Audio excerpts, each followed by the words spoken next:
I'm just gonna come out and say it. Indiana Jones is the redheaded stepchild of Lucasfilm. And before anyone goes off in the comments saying that this has only happened after the Disney buyout Lucasfilm, no.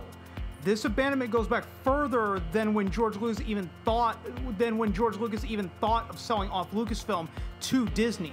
Sure, Indiana Jones in the 1980s got the same amount of movies that Star Wars got with 3, Raiders of the Lost Ark, Temple of Doom, and The Last Crusade.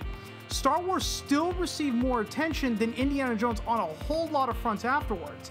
Instead of getting more Indiana Jones movies into production, the character was relegated to television with the Young Indiana Jones Chronicles that only lasted for 24 episodes and 4 made-for-TV movies. To put this into perspective, the Indiana Jones movies were some of the highest-grossing movies the years that they came out, at least in North America. Internationally, it's kind of the data's kind of hit or miss. Raiders of the Lost Ark was the highest-grossing movie of 1981. Temple of Doom was the second highest-grossing movie of 1984, only behind Ghostbusters, despite the backlash against Temple of Doom. The Last Crusade was the second highest-grossing movie of 1989, only behind Tim Burton's Batman.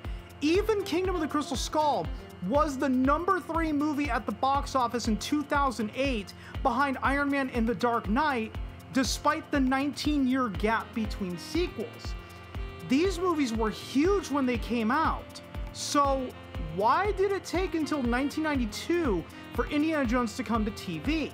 Star Wars had 2 made-for-TV Ewoks movies, an Ewoks cartoon, and a Droids cartoon in the 80s. Why was there no Saturday morning cartoon for Indiana Jones like there was for Rambo, or RoboCop, or Toxic Crusaders based on the Toxic Avenger, or even Police Academy? Yes, believe it or not, Police Academy had its own Saturday morning cartoon. As I brought up, Raiders of the Lost Ark was the number 1 movie of 1981, and Temple of Doom was the number 2 movie of 1984. What company wouldn't have jumped at the opportunity to create and or air an Indiana Jones cartoon between 1981 and 1985? Now, let's talk about the video games. Sure, there were some Indiana Jones video games, but most of them came out to PC, which in the 1990s, very few people had PCs in the household. Most gaming was done either at the arcade or on a dedicated gaming console. On the Super Nintendo, there was Super Star Wars, Super Empire Strikes Back, and Super Return of the Jedi. Indiana Jones only had Indiana Jones's Greatest Adventures, all 3 movies crammed into one game on one cartridge, instead of Super Raiders of the Lost Ark, Super Temple of Doom, and Super Last Crusade. On the Nintendo 64, there was only one Indiana Jones game, The Infernal Machine. By comparison, there were a total of 4 Star Wars games on the N64. Shadows of the Empire, Rogue Squadron, Episode 1 Racer, and Episode 1 Battle for Naboo. There were no Indiana Jones games released for the Game Boy Advance, but there were 8 Star Wars games released for the GBA, with 4 of them being exclusive to the handheld: Attack of the Clones, The New Droid Army, Flight of the Falcon, and Apprentice of the Force. There was only one Indiana Jones game for the PlayStation 2. That was Indiana Jones and the Emperor's Tomb. Guess how many Star Wars games were released for the PlayStation 2? 13. And that's not including the games that were exclusive to the original Xbox. So that would be games like Jedi Knight, Jedi Academy, Republic Commando are the ones that popped in my head, or Rogue Squadron 2 and 3 for the GameCube. Now I'm gonna go ahead and stop talking about the video games on this front because I've already made my point with this. If I expanded it to PlayStation 1, Sega Dreamcast, PlayStation 3, Xbox 360, the point is still the same. So it's just a lot of unnecessary dragging. You know, Indiana Jones could have been the next James Bond, but instead of being a global super spy, he was an archaeologist searching for a number of different artifacts. As a result of this discrepancy between Indiana Jones and James Bond, it made Indiana Jones more malleable than James Bond. One movie, he can search for the Ark of the Covenant, which he did. The next movie, he could search for Pandora's Box. The next movie, he could search for the Lost City of Z. So on and so forth. There were an infinite amount of possibilities with Indiana Jones. and only 5 movies were made. Video games were releasing as a slow, at a very, very slow drip. For every 10 Star Wars games, we got 1 Indiana Jones game at best.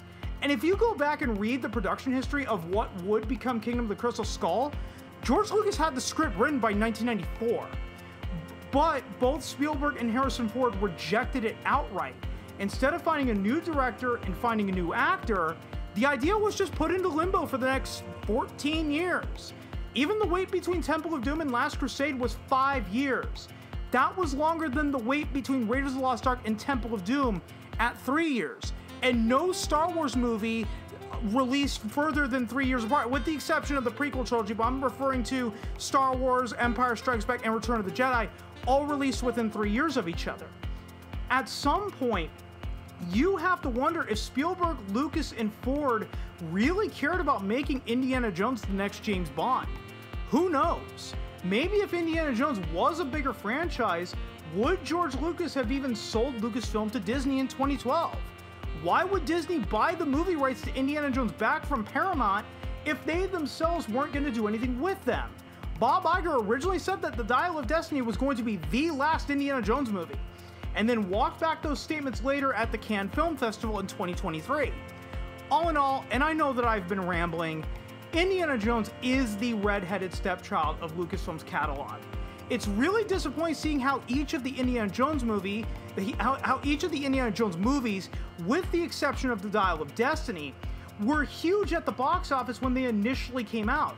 Raiders of the Lost Ark was number 1, Temple of Doom and Last Crusade were number 2, and Kingdom of the Crystal Skull was number 3. I've said this before and I'll say it again. The problem with Dial of Destiny was never Phoebe Waller-Bridge or the alleged feminist agenda or the rumors that Phoebe Waller-Bridge was going to retroactively replace Indiana Jones in every movie using the time travel. The problem with the Dial of Destiny was the fact that Harrison Ford was an 80-year-old man continuing to act like he was still in his early 40s and doing adventure movies swinging from a whip. All of the problems that were facing Dial of Destiny could have been avoided had Indiana Jones gotten more TLC, tender love and care, at Lucasfilm by recasting the role much sooner and moving on from Spielberg as director and Ford as the titular character.